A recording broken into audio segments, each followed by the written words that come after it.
खेळायचो आम्ही 5-6 मैत्रिणी असं जमायचं सगळं लहान लहान दुसरी तिसरीत अशा.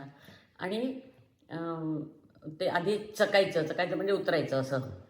जिच्यावर राज्य येईल तिने बाकीच्यांना विचारायचं आत्ती पत्ती.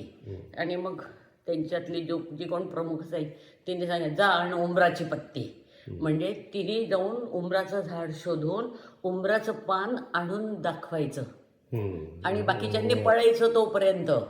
आणि तिने आउट करायचं सगळ्यांना ते पान घेऊन. पण त्याच्यामुळे काय झालं आम्हाला पानं ओळखायची वनस्पती ओळखायची हे झाली.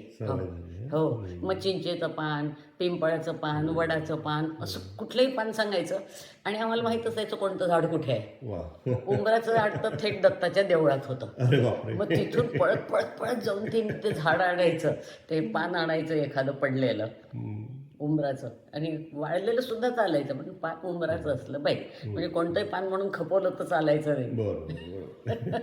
हा खूप सुंदर खेळ. त्यामुळे आम्हाला झाडांची ओळख झाली सगळ्यांना. आणि हेही माहीत झालं की कोणते झाडं कुठे आहेत आपल्या एरियामध्ये. खूप छान खेळ होता तो. असे खेळ खेळायला पाहिजे.